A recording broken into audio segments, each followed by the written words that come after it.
अब देश भर में बढ़ती महंगाई को लेकर प्रदर्शन का दौर जारी है। बढ़ती महंगाई को लेकर लालकुआं में प्रगतिशील महिला एकता की ओर से जुलूस निकाला गया। साथ ही केंद्र के खिलाफ सरकार का पुतला भी फूंका गया। इस मौके पर महिला एकता केंद्र की नेता बिंदु गुप्ता ने कहा कि सरकार की जन विरोधी इस नीति से आज आम आदमी के सामने 2 जून की रोटी का भी संकट आ गया। पूंजीपतियों से वफादारी और जनता से गद्दारी का नारा देते हुए कहा कि जहां एक तरफ अडानी अंबानी की तिजोरी रोजाना भर रही है, वहीं गरीब के मुंह की रोटी अब छिनती चली जा रही है। उनको आधा किया जाए, जितनी भी दाम बढ़े हुए हैं उनको आधा किया जाए। और मोदी सरकार जो लगातार पूंजीपतियों के संग, हमारा यही नारा है, पूंजीपतियों से आ रही जनता से गद्दारी नहीं चलेगी।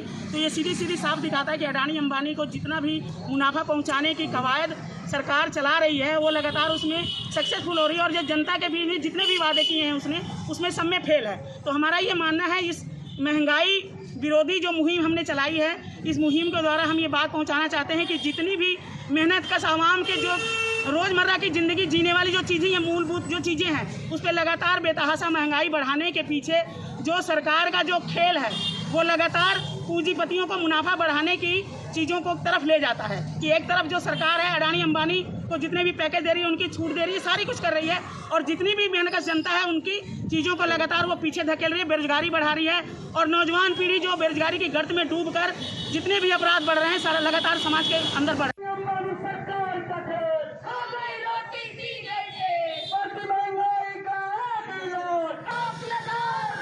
सड़कों पर निकलते थे प्रदर्शन करने के लिए, ये कहते थे कि महंगाई कम की जाए, लेकिन आज शायद बीजेपी नेताओं की आंखों पर पट्टी। उन्हें पता सब है कि महंगाई बेतहाशा है, वृद्धि लगातार होती चली जा रही है सामानों में, पेट्रोल डीजल के दामों में।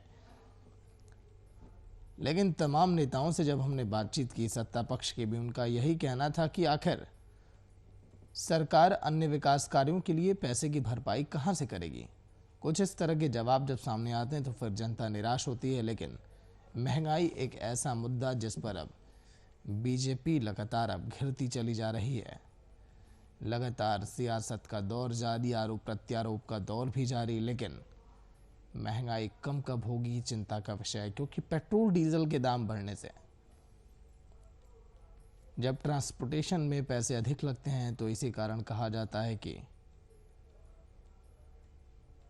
सामानों के दामों में भी वृद्धि होती है। शायद यही मेन वजह, और इसीलिए पेट्रोल और डीजल के दामों को लेकर हर तरफ हाहाकार, प्रदर्शन और लोगों की लाचारी साफ तौर पर दिखाई देती है।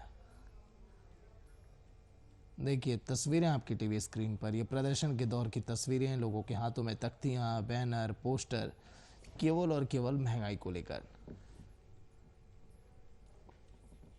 सड़कों पर लोगों का इस तरह से हुजूम जब निकलता है तो जनता भी कहती है कि क्या हमने यही दिन देखने के लिए वोट किया था। केंद्र से सवाल है, विपक्ष लगातार यह कह रहा है कि बताइए, स्मृति ईरानी जो गैस सिलेंडर लेकर सड़कों पर निकला करती थी, आखिर वो अब आज के दिन कहां पर है। क्योंकि गैस सिलेंडर के दाम तकरीबन 1000 के करीब, पेट्रोल डीजल के दाम 100 के ऊपर, पेट्रोल के दाम, तो चिंताएं तमाम अब व्याप्त।